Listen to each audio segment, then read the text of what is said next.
Hi, we're here at Embry-Riddle Aeronautical University, the Prescott campus, and I'm here with Chris Larson and Elaine Larson from Larson Motorsports, and we're here during October West. Hi Chris, how you doing today? We are doing really good. We're excited to be here. Elaine is the lead driver for this rig here. Tell me a little bit about your 20 years of experience in racing and how you got to jet dragster racing. You know, I blame him. I always blame the husband. We met high school sweethearts, and he led me on my path. I met him when he was 16 years old. He was in a 32 Ford Deuce Coupe, chopped, and I thought, woo, baby. I would think the same thing. And he held my attention. I really liked it. I liked what he represented. I liked how he was hands-on. He was a hard worker. We met, we got married. He was 18, I was 19. I robbed the cradle just a little bit. And yeah. He took me for my first drag race, and I saw the drag strip, and I thought it was so cool. Chris has a lot of racing in his background. Me, I was a Mennonite girl, so not so much.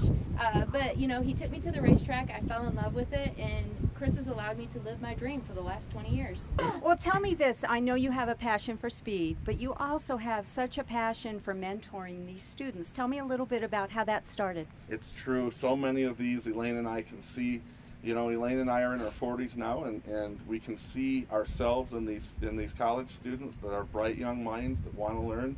And there's something to be said, especially right now in this country. The level of skilled trades in this country needs a little shot in the arm, a little boost. Hands-on. Absolutely, hands-on experience. So all of those things that they learn in the classroom every single day, we can take those and apply them in the Jet Dragster laboratory right here at Embry-Riddle in Prescott, Arizona.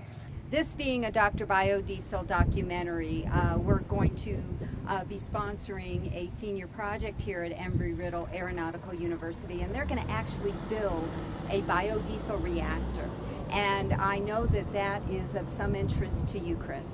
Yeah, you know, biodiesel is a fascinating, you know, all the renewable energy stuff is a fascinating area of our industry.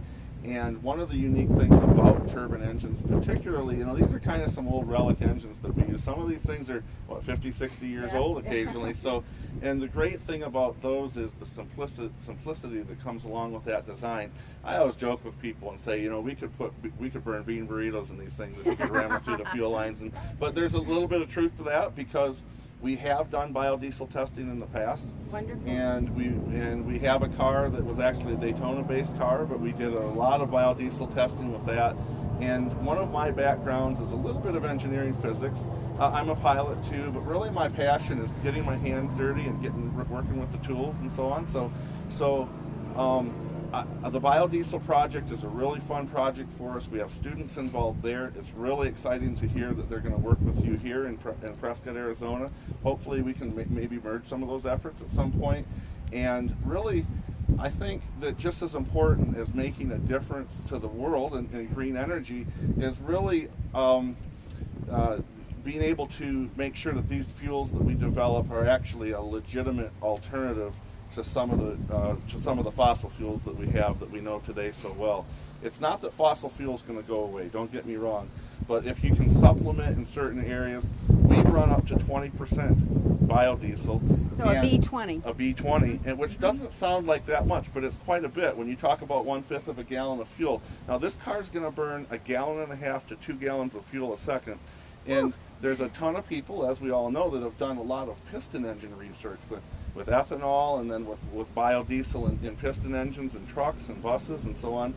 But not a lot of people have done fuels research with turbine engines. There's a few of them, but not as many as the others. So I think we have a nice opportunity to take this platform and do some things that, let's be honest, this platform we can do things with that the FAA would never allow you to do with up in the air. As you probably know, Jay Leno is a jet dragster guy. So can we just say, hey Jay, come on, check us out, what we're up to, tweet us, link us and like us?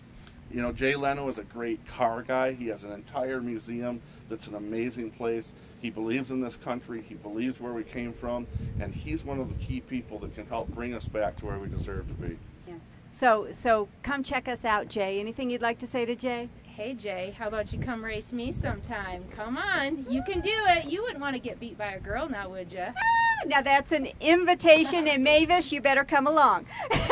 Thank you so much, you guys, for everything you do. Nice to meet you, and we will stick around for the unveiling of this beautiful new Jet Dragster. Thanks so much, and we'll see you soon.